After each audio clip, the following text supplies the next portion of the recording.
Okay, red light means recording. Right. Okay. Let's get the show on the road. I'm going to watch that fucking light.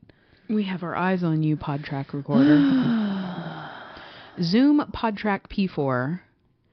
Here we go. I'm going to write a strongly worded review after on Amazon. I don't know why it stopped recording, but it did.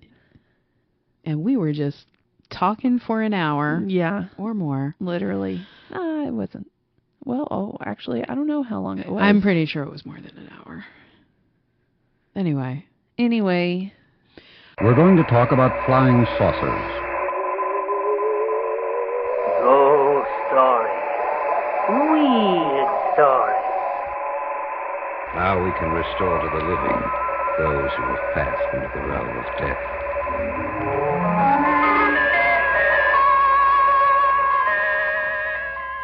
Here we are again. Hello, Megan.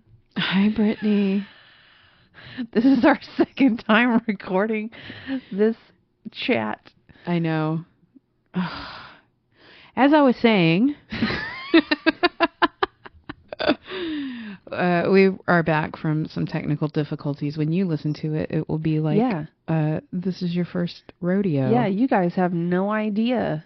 This is actually our second rodeo. Yeah, we talked at you guys for like upwards of an hour and said some really cool stuff, and now we have to try and say it all over again. Differently. Yeah, but honestly, this is just, it's our opportunity to make it better the second time around. Yeah.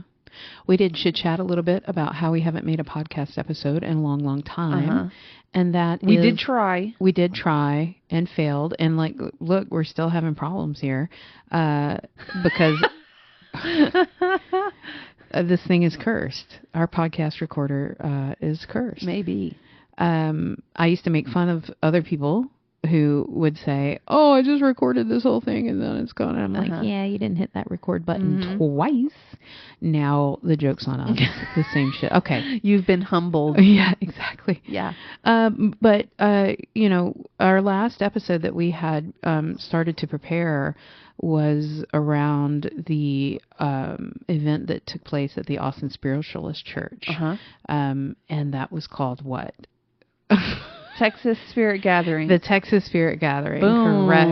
It's been months since that happened. When was that, in February? I think it happened in 2023. No, it was after the new year. Otherwise, we wouldn't have been able to do it. We would have been way too busy. It feels like it's, that happened before COVID.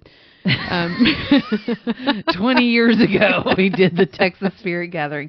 No, pretty sure it was in February. Our friends, Jake and Albert of the Austin Seance, put on their first annual conference event. Yeah. And they very graciously invited us to take part and do a presentation. And by golly, we did it. We did an interview as well with Wanda Garcia, who's the... Why did I just go blank? I had to remind you what she was called last time. The board president. Yeah. Got it. Of the First Spiritualist Church of Austin, which is where the event was held. She was very, honestly, goals for when I am older. Yep. She is a firecracker. Oh, yeah. Yeah. Yeah. Smarter than me, for sure. Way smarter than me. So I hope that means I get smarter. And yeah, super charismatic and funny and wonderful to talk to and very knowledgeable. But as fate would have it, that interview that we did live in that small church, standing room only, I'd love to say that, but it's not true. There were plenty of seats. It was sold out, though. It was sold out. Yes. It was sold out. I think that had something to do with the fire code. Yeah. It's a very small space, but the podcast recorder just split it for some reason into 500 million files. And I tried to piece them together, but it was missing parts of the audio. Mm-hmm. I think that I isolated this down to the power cable switching from outlet power, or really it was a battery backup power, corded power, to the battery, the AA batteries that are in the machine. Mm-hmm. And that caused it to split the audio a million times. So it was not salvageable. And now we have to do that over again. Yeah. Yeah. I mean, we spoke at length, and we're going to sandwich an episode around the interview. But if you don't have the interview, it's like not having the patty on a burger. Yeah. So you just can't. Yeah. We'll come back to that burger. We won't let it be a nothing burger. We'll try to salvage it. Yeah. Somehow. Yes, but that is neither here. It was there. No longer is it here. Right. But it will be here again. Stay tuned. For a limited time only. Like the McRib. I'm hungry. We're bringing it back like the McRib. I am hungry. So what are we talking about today? Yeah. Saturday night. What have we been up to? It's Monday. I was about to say it's not Saturday night. It's Monday. But we did it Saturday. Yeah. So it's fresh in our minds. Yeah. We attended an event that kind of popped up, I think, semi last minute. I don't know how well it was. Mm-hmm. I think it was posted about maybe like 2 weeks beforehand. Okay. God, there's really no excuse then for me completely missing it until the last minute. But I'm really grateful that my friend Brittany here messaged me and said, hey, we should go to this thing on Saturday. And what is this thing? This thing was advertised by Curia Arcanum as a psychedelic transcendent experience, visionary experiences with Umbra Viventis Lucis. Now, what a mouthful. I know.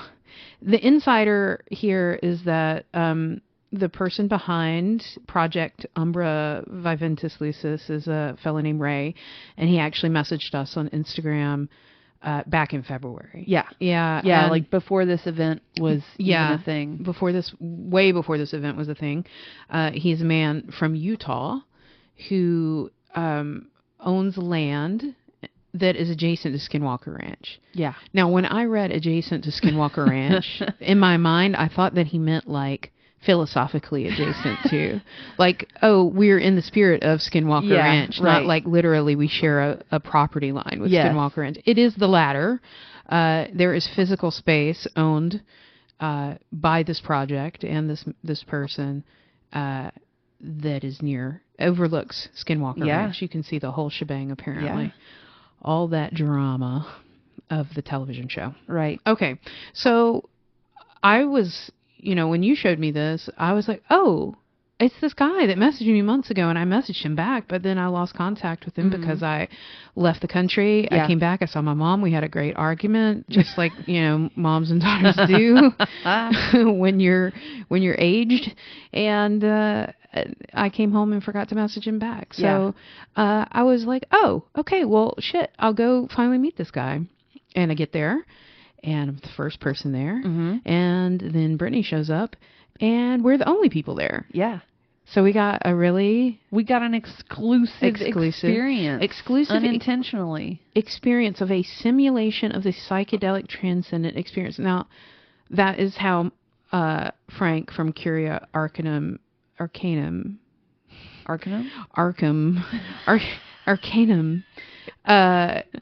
described it. But as Frank said himself, this is very hard to explain in a marketing sense what this actually is. Right.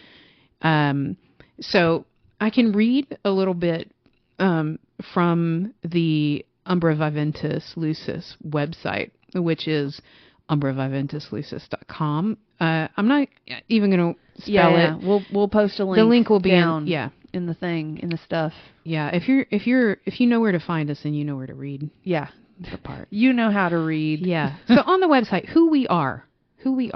We are a fellowship of individuals who share an appreciation of sustainability, spiritual and philosophical exploration, and the mysteries and grandeur of the seen and unseen worlds.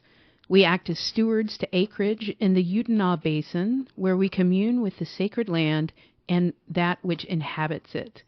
We possess and are trained in the use of rare psychedelic technology that catalyze visionary experiences safely and legally, including the Ajna lamp and the Pandora star.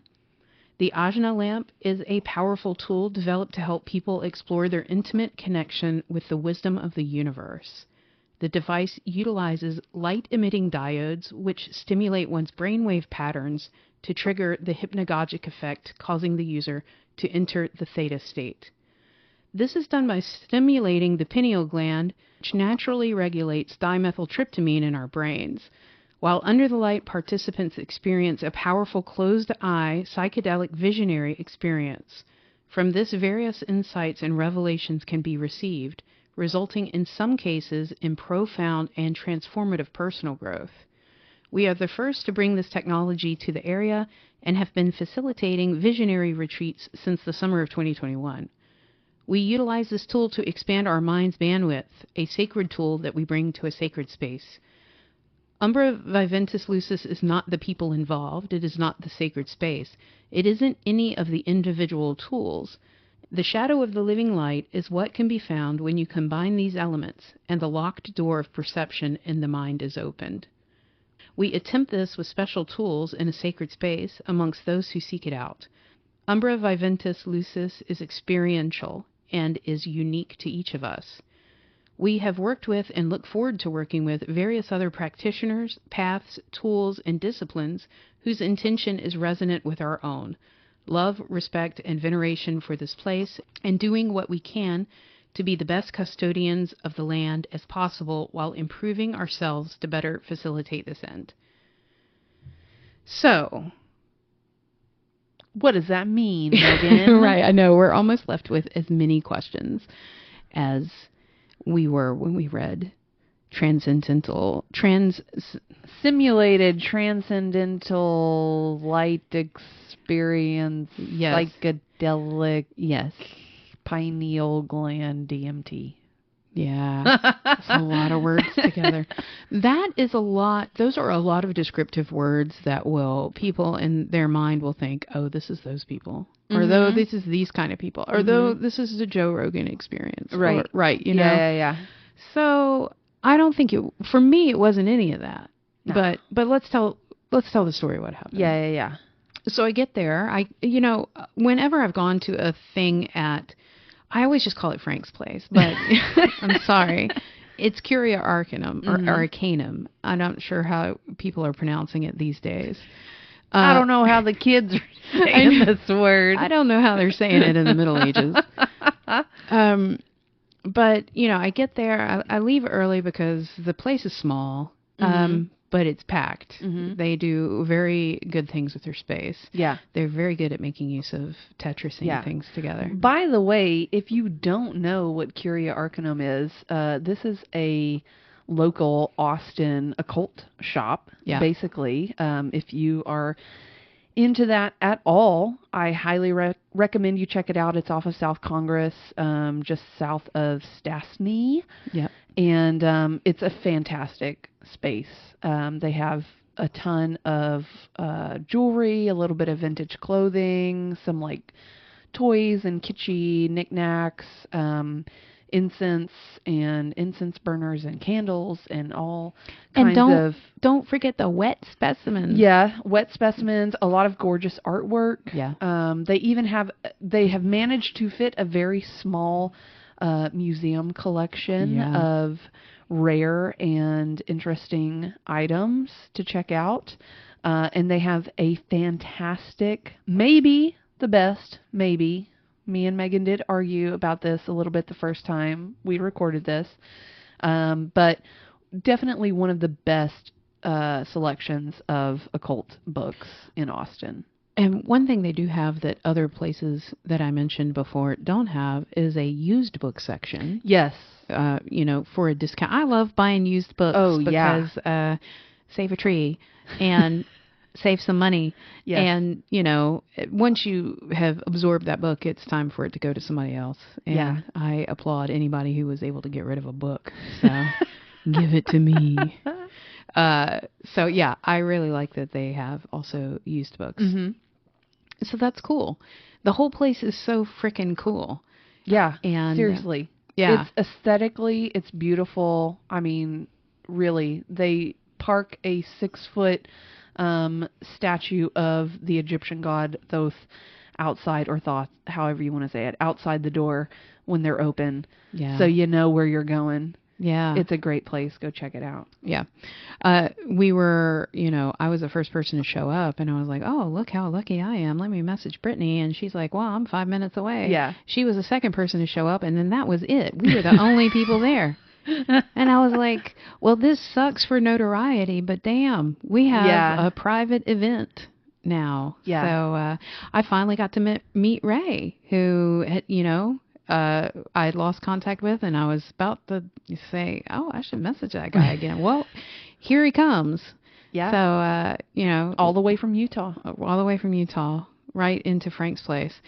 And it was cool. Like, it was supposed to be a talk and an experience, but we got the talk firsthand, and we had already conversed a little bit about how I'm using VR headsets and composing software on a platform to create these really immersive experiences, visual and audio experiences with binaural beats, and these are containing like flashing lights, strobing lights that will affect the pattern of your brainwaves, the same way binaural beats were. So, the same way binaural beats do.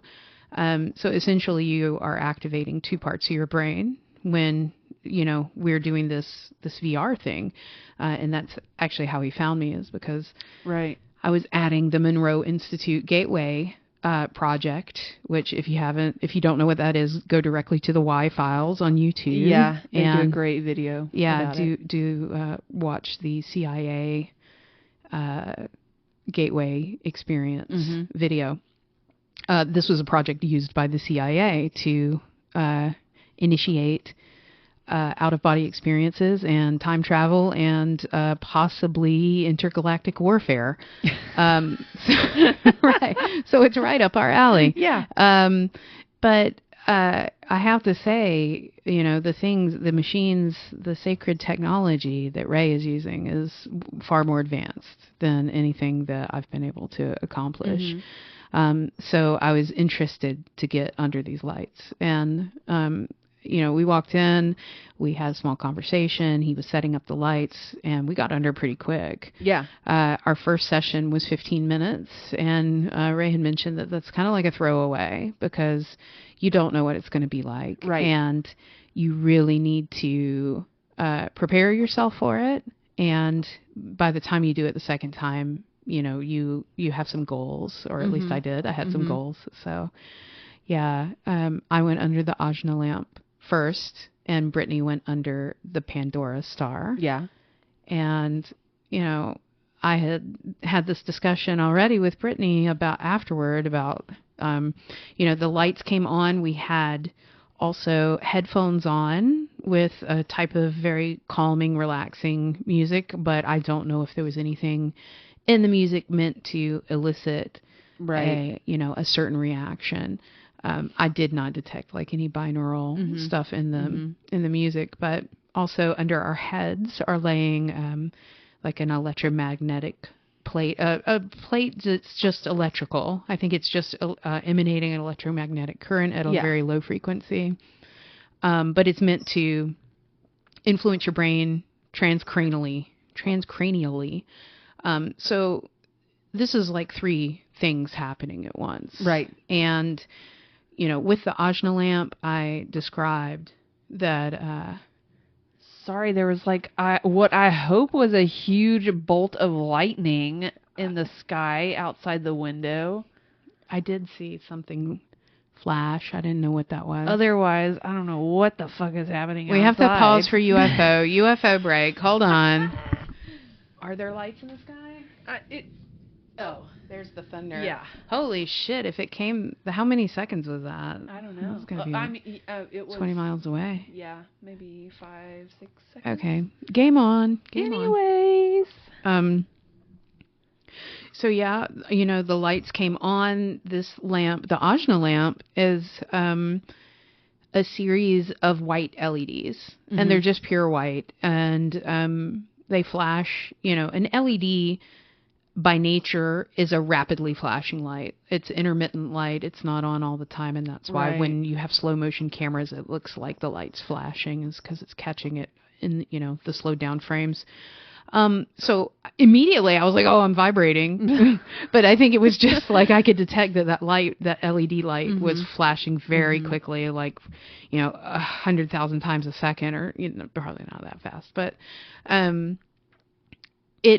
the music came on, the lights started to flash. I saw crazy colors, fractal patterns, just like were described. But at some point I came to a moment where I was seeing images, like really highly symbolic things, like inverted torches and owls in trees and waterfalls, water pouring from jugs, and I was walking in the forest, and I don't know if I was seeing those actual items with my eyes or just imagining them in my head. Right. It's hard to tell the difference when you're in that light. And we were listening to some very kind of calming but yet inspirational, spirit lifting. It was made music to make you feel a certain way. Yeah. But that was my experience with that light, and it wasn't overwhelming, but it was extremely pleasant, and it left me something to think about, because I'm rapidly seeing all of these symbolic things. And I had just been talking about like symbology earlier, and thinking about how you kind of have to be educationally sound when it comes to recognizing symbolism in certain things, and you have to be a worldly person and kind of know symbolism when you see it. So it was almost like hey, let's preload your dictionary of symbolic images. Like, here's some flashcards. Right. What do these mean to you? Right. I had that thought. I was like, are we having a tutorial right now? Like, it's the first 15 minutes of spirit tutorial. It's like those ink blot tests. Rorschach, except it's just like, I'm going to show you some archetypal symbols. Here's your Zener card. Yeah, right. Yeah. But, what was your experience like under the Pandora light? So I went under the Pandora light first, and it's a similar setup in that it's composed of like an array of several different LED lights. I think some of them have more of a blue tone, and some have more of a red or pinkish tone. But they are basically just white LEDs. They're not actually giving off any color. I believe Ray said the difference in like appearance, like tone, warmth, or coolness of the white light is based on the frequency at which they're blinking. Okay. I highly recommend, like, Google Pandora Star and just look at an image of this thing. It's like the most metal lamp you could like have in front of your face, flashing you with lights. So I was super pumped to get under that first. But I'm not sure if it was just because, like, we kind of just jumped straight into it. Like, Ray gave us kind of like a lowdown of like how the equipment worked, and, explained to us like it's just white lights. You're probably going to see colors, but know that it's not coming from the light itself. And, gave us kind of bare minimum information to feel comfortable going into this situation. So I didn't really know what to expect. And I feel like maybe I probably wasn't able to kind of get into like a very relaxed state very quickly at first. Like, I was trying to do some deep breaths and like almost get into a meditative state and like calm my thoughts down. Yeah. But ultimately, like, I didn't have a whole lot happen.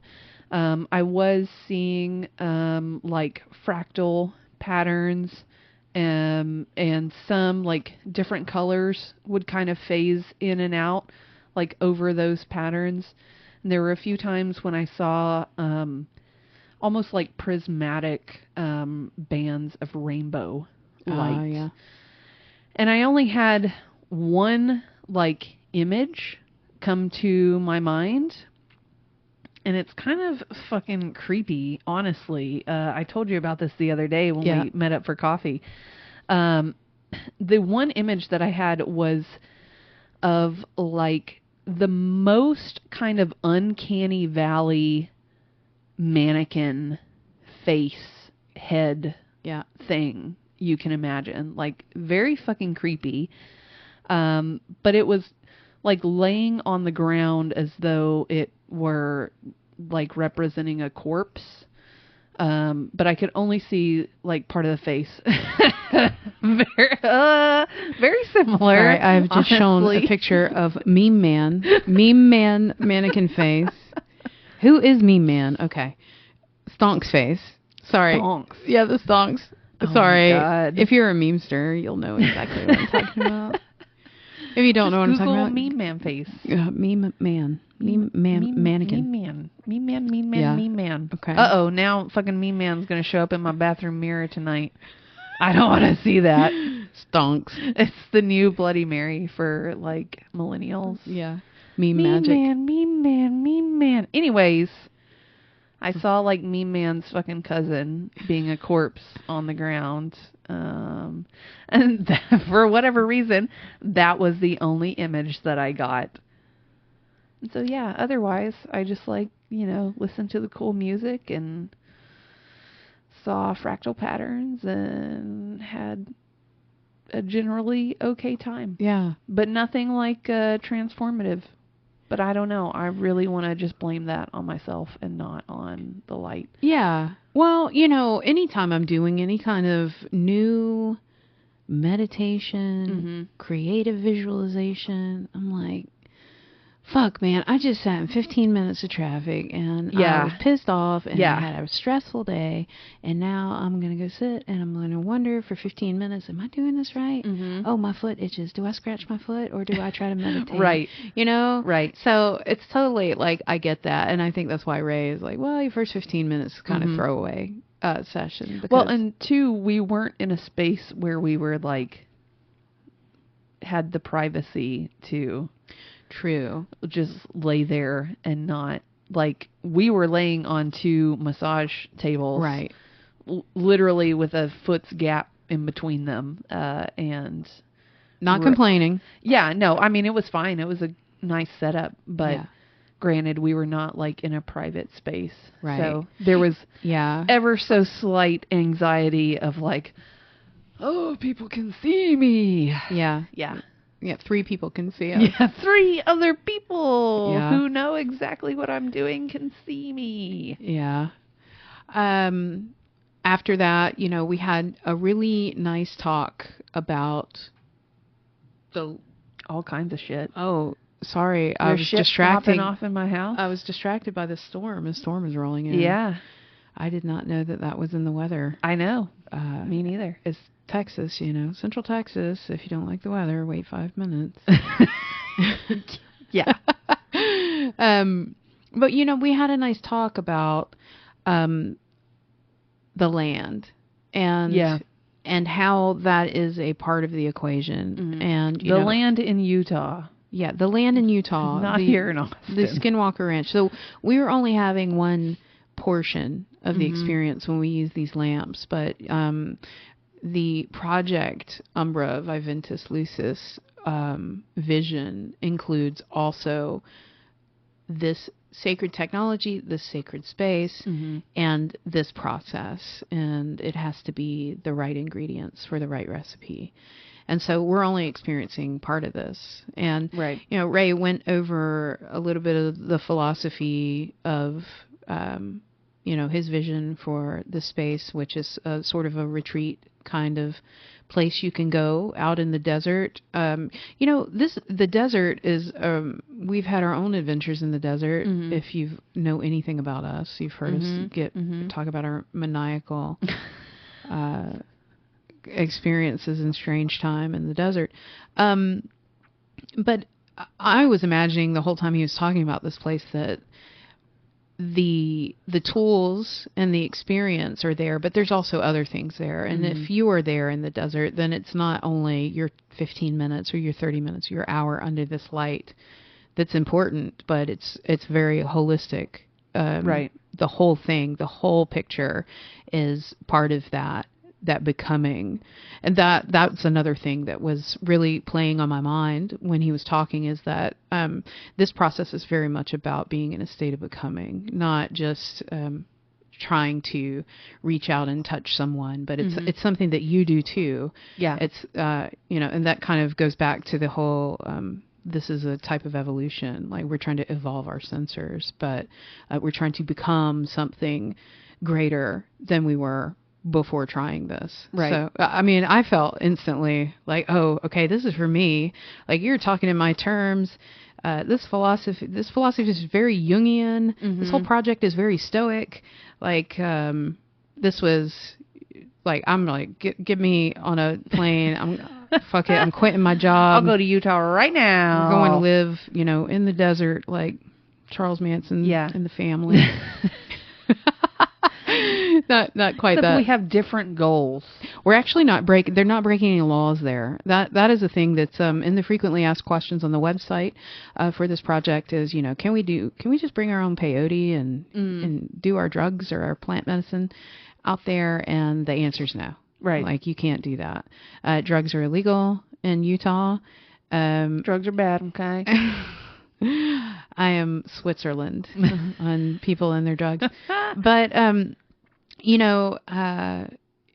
Ray is a minister in the psilocybin church, so he actually can legally administer some things, but that is not... I'll leave that up to Ray to talk about. I won't put words in his mouth. But, to bring your own plants for recreation or whatever is verboten. Yeah. Sorry. Can't do it. Don't do that. Yeah. And also don't, we're talking about this place, but please don't go out there unannounced and try to go to Skinwalker Ranch. Apparently that's a thing that happens all the time. The skinwalkers will get you. Yeah. Like people, they not realize? They just don't believe. Yeah. That's another thing Ray mentioned a lot, is like, oh, you might not believe any of this stuff. I'm like, shit, we don't believe anything, Ray. Nice to meet you. We don't believe anything. Believe or disbelieve. Right. Anything. Exactly. We're not making it. You know what? It doesn't even matter. Yeah. Doesn't even matter what we believe. One thing before we hop off this subject, what you were talking about just a second ago reminds me of something else that Ray said, was that, this, using these lights and this technology, even if it's done, in the particular space where he feels like it is most effective, is not like the one-stop cure-all kind of thing. You still have to put in your own work. Right. To really benefit from it, and to, if you have a certain goal in mind of what you want to get out of this, it's not going to do it for you. Right. It's a tool to add to your toolkit and can help, and Ray is there to help facilitate. But if you're not committed to also doing the spiritual or mental or whatever kind of work you need to do, it's not going to happen. Right. And that is also really a big point, because Ray goes on to say, this is not a cult or a club. I don't have any kind of philosophy to impress upon you. This is exactly what you make of it. And if that is only just you seeing pretty colors, then that's enough. But it is really what you make of it. And you get what you put in. Yeah. If you don't put in anything, you're going to get very little. Right. I feel like this is perfect for us, because we have already fucking nerded out on stuff that's just like this. We've already put in research and things like that. But this is, when it comes to working on your, when it comes to working on yourself, it's not like the miracle diet. Right. It's just not. Right. you can't get there from here kind of thing. Yeah. So I liked that about it. Yeah. I mean, in the age of like, burn this candle and it Right. will, you know, Or take this pill, right. or do this exercise, or do this magic diet. Yeah, no hate on the candle people. Listen, I've done a lot of candles, okay? Candle magic is cool. Yeah, but just do it. It's worked for me before. But yeah, it's in the age of instant gratification. Exactly. And wanting to get the best results for the least amount of work. And recreational spiritualism. Yeah. It's definitely, you know, it leans away from that direction. Yeah. And this is about learning and becoming constantly, never-endingly. Yeah. I love that. I love that for him. I love that for us. And we're fucking going to Utah. As soon as I'm like, when you gonna be home, Ray? Because I'm ready to book a flight. Yeah. His visions for this are like a low key retreat. Yeah. I think I've already said that, but I can't tell because this is the second time we've recorded this. So I might repeat myself 6 or 7 times. Who knows? Yeah, I keep forgetting. He called it the unseen world, you know, and access to the unseen world. But, you know, we had this talk about what it is. And then once we had a kind of a better understanding of his vision for it and what, and concocting in our minds at the same time, like what it could be for us, you know, we were offered the 30-minute session. And this time we switched. Right. I went under the Pandora lamp, lamp. Yes. Star. And Brittany went under the Ajna lamp. Yeah. Brittany, talk about Ajna first before I get into the big shit. Yeah. So, you know, maybe it was like just me getting more comfortable and settling into the space and being more comfortable around, you know, people I had never met.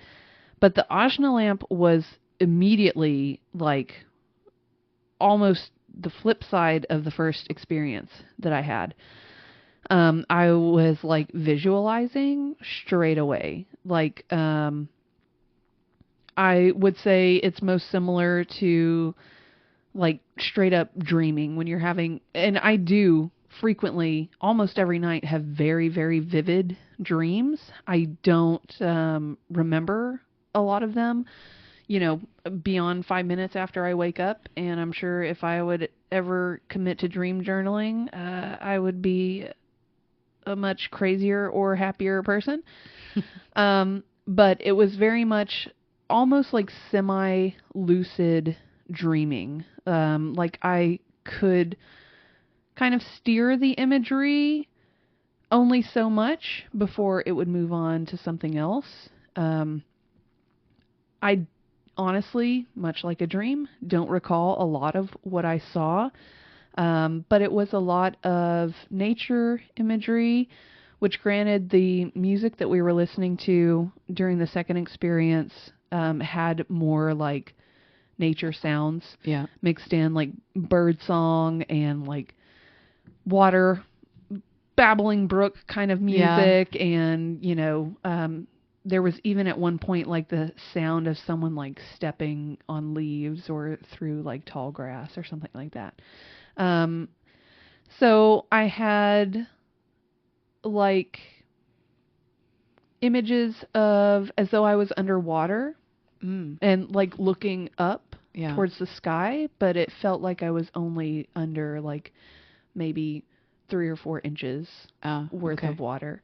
I had like a lot of feeling of like when you're in the car, I'm sure a lot of people have this very visceral memory.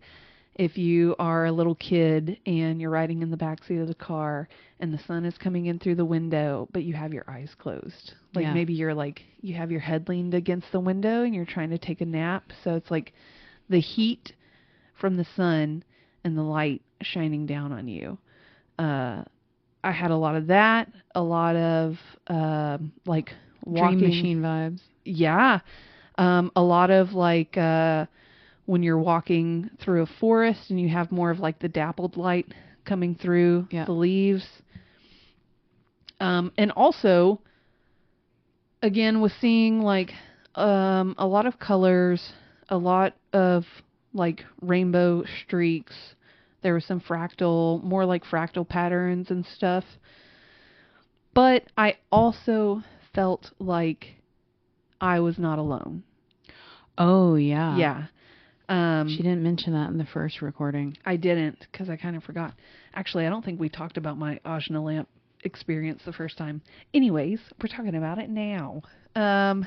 But it wasn't as though, you know, we go into certain haunted locations and you just walk into a room or you walk into a certain part of the building and you will feel like, okay, something is in that one corner or someone is in that one corner. And you just get a feeling someone is there. Yeah. This didn't quite feel like that. It felt as though there was another person or presence, like laying in the exact same position that I was, like superimposed on top of me. So it felt like their head was laying exactly where my head was laying. Yeah. And I did like try to talk to them a little bit. It didn't necessarily feel like a ultra high intelligent, like interdimensional being or anything like that. But it didn't necessarily feel like a human spirit. Yeah. If that makes sense. Yeah. So I tried to like talk and ask questions. And I feel like from what I remember, the imagery would kind of like go in a certain direction, maybe in answer to what I had asked, but I didn't ever like hear any direct response, like no voices or I didn't ever like see like what this presence looked like. But it was very distinct from the Pandora star. Like, yeah. I was like, oh, okay, like, there's someone here with me. So your experience was more intense with the ajna lamp? Oh, for sure. And I mean, it wasn't like, I hesitate to even call it intense. It was like the Pandora star was almost, it was about the same effect as like just watching like a video on YouTube that was like, you know, look at this cool mandala that's like pretty colors, and then there's also some binaural beats track with it, and you know, you just sit and meditate to it or whatever. Like, it really was not like I had that one visual, that one like image that came to mind, but otherwise it was just like there was flashing lights in my face.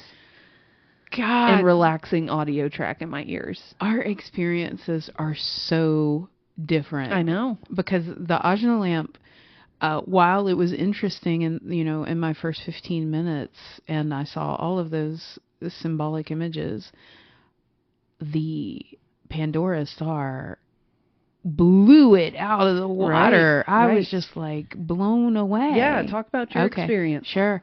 So in the second session, I'm under that lamp, and maybe it was closer to my face than it was for you because he had to rearrange some things. I don't know, but just from the start, it was just like balls to the wall colors, and immediately like neon green and yellow, and these are not colors that my eyelids being red are going to make. So, as we've already said, these lights are they're not colored lights. They're just, white or tinged blue or pink. But yeah, was just like crazy visuals from the get-go, and I was overwhelmed. Like the music, I can't even remember the music. You're like, oh, it had nature sound. I'm like, girl, I don't remember that. I don't remember the music whatsoever because I was just like, my eyes are trying to catch up. My brain is trying to catch up to my eyes. Yeah. The colors are over the top. And that is okay. Like, that is nice for me to see.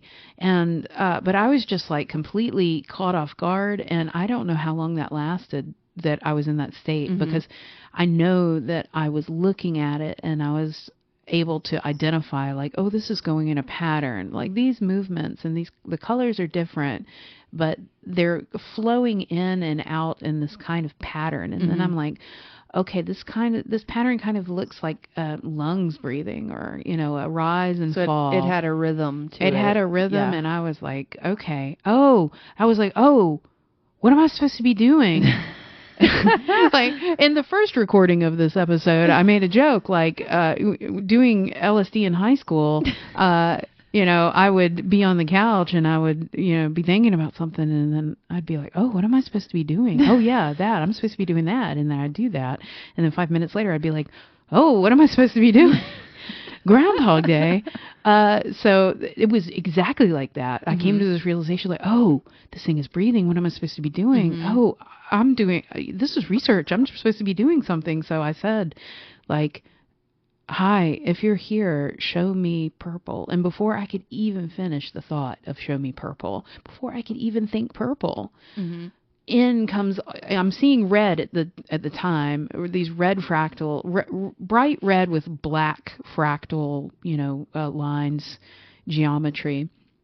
Before I can even say purple in my brain, here comes blue in all directions of my periphery, like flooding in just like a wave of it. And it's immediately purple, like mixed together. It's immediately purple. And I was like, oh, shit. Okay. Hello. Is my tie on straight? How you doing? I'm Megan.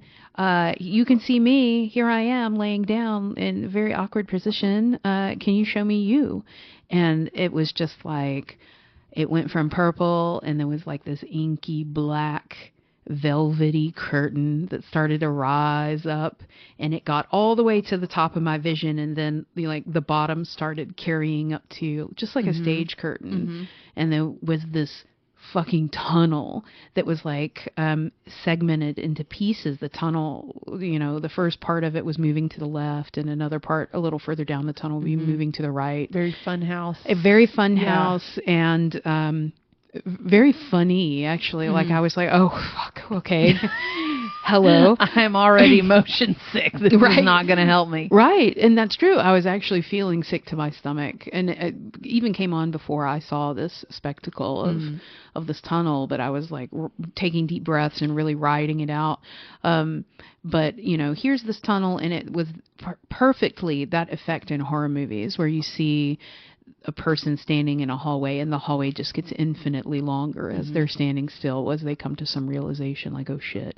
So I see that, and the tunnel is just like expanding into infinity, and at the end, that little circle is like a pink and purple galaxy, like the Milky Way, with just millions of points of white stars. And it was almost like it was getting like, hello, I go on forever. And the music was fading out. I noticed that it was getting quieter, and the whole thing was coming to an end. But the music stopped, but the lights were still going. And I was like, just for a thought, for a moment in my head, I'm like, this is never going to end. Like, this is it. This is where I fucking live now. And then it did fade. Like, it faded out to black, and it was even like the tunnel was saying goodbye. It was just like going further away from me. And I remember, like, my hands were up in the air because I was like, hey guys, I didn't want to say anything. I didn't want to ruin anybody's trip. Like, if that wasn't the end, I didn't want to fuck it up for Brittany. Yeah. And also I was just afraid to talk. So I was just like, my hands up in the air, just silent. My mouth is open. I'm pretty sure I look stupid. Like, I got a stupid look on my face. And then I was like, is that the end? And then I heard Ray come over and say, yes, welcome back. I couldn't move for a moment. I almost fell over trying to get up off that bed. But the first thing I said to him, man, is like, how do I join your cult? I know it's not a cult. It's a cult that's not a cult. But how do I join? Right. We're going to Utah. If this is one half of it, you know, I'm ready to see what's at the end of that tunnel. We don't know if it's bad or good, or if it even knows the concept of bad and good. We don't know what the fuck it is. But the important part is that we were using this apparatus, and the apparatus didn't make the colors. The apparatus didn't make the interaction. That happened only when I thought it in my brain. So at the very minimum, this thing allows us to access parts of our brain that we wouldn't normally have access to. Right. Or just be able to willy-nilly say, close our eyes and say, show me a big 3-layer cake right now, please. I can't do that. Like, I'm no fucking good at that. Oops. But, it's not the eyes. It's not the physical part that's doing it. It's definitely something else is going on there. And if I tell you, can I see you? And you're like, I'm fucking this sexy tunnel that goes on forever. I want to believe. Let me lift my sexy black curtain for you, Megan. Right. It was very, I'm not saying I got horny or anything, but it was very sensual the way that it just went up. It was very passionate. And I don't know what symbolism is there. Like, there was no sexual symbolism. Maybe there was some sexual symbolism in the way that it breathed and kind of undulated. But, I don't know what, sex is everywhere. Sounds like you need to do some shadow work, Megan. Oh, no, I don't know about that. But I digress. The experience was very what the fuck for me, and I'm very ready to do more of it. Yeah, I'm a believer. Same. I'm a true believer now of whatever however this works. I don't even care. Like, was already experimenting with trying to essentially do the same thing. Right. And this was like the fast track for it. And, these devices are very valuable and they're very expensive. And I don't have the money. Like, I shouldn't even own one, really. Like, I shouldn't own one just to be in my house for myself. Right. That's like owning a mansion when you're just one person that eats Cheerios every day. Yeah. So I don't need to own one. I would like to, but I would like to have that experience. But I don't think I should be the one owning the experience. So I'm going to talk to my man, Ray. There you go. Yeah. And that's all I got to say about that right now. Done. Said. Podcast over. Seacrest out. I mean, how do you wrap that up? Yeah. I mean, I got to say, if, Ray travels around, he's got an RV, he packs up his full setup, and he will go wherever the wind takes him, which I'm pretty sure I'm pulling words straight from his own mouth when I say that. Yeah. So honestly, like, if you can't go to Utah and go to the neighbor of Skinwalker Ranch and have lights shined in your face and have a really cool fucking experience, more than likely you can catch Ray on the road somewhere. He does a lot of conventions and events. And, I mean, shit, maybe if you ask really nicely and you and a group of like 20 people are like, hey, Ray, will you come and visit us and let's do an event? He would be like, yeah. Oh, shit, I don't know about that. Like, don't. I don't know. If you got the money, yeah, you can get Ray to come to you. But you know what? Speaking of 20 people, though, we had this discussion that, like, let's get 20 people together and let's go to the desert. And I think that's doable. Like, 2 people, me and you, Brittany, that's super easy. Like, yeah. I'm on kayak.com right now buying a plane ticket. 20 people, 10 people, 10 people. Yeah, 10 people. Yeah, like, save up a few $100s for a plane ticket, and we'll figure out how much money this whole thing's going to cost. Go to beautiful Utah. Let's like find the money for it. I mean, things cost money. That's the thing. Yeah. It's like, I hate money, but it's just a thing that you have to do the things that you want to do to change your hand labor into relaxation and talking to intergalactic curtains, curtain tunnels. So I'm ready to go. I'm ready to save the money. Like, this is what I save money for. This is the type of shit that I put money away for. So, this is a possibility. If you're listening to this podcast and you think this might be for me, this is a possibility in your life. Yeah. Yeah. Because this project is in its infancy, and that is a really special time to do something before it gets blown. Well, I'm not saying that will ever have an array, but I've seen so many projects do that, go that way, get popular and change. Right. I don't think that this project can do that by design. I think for it to work, it has to remain the way it is. And if it changes, then it's not worth anything. But I think that this man has figured out the perfect way. Oh, we got to get out of here. Oh my gosh. Okay. Okay, well, bye. Bye. Thanks for joining us on Beyond Weird Paranormal Podcast. Check us out online at www.weirdATX.com, where you can read more about our current projects, see pictures related to this episode, or drop us some interpersonal communications. Also, if you enjoy listening to us on Apple Podcasts, a 5-star review would be appreciated. It may sound lame, but it really does help us out. Thanks, y'all. Bye now.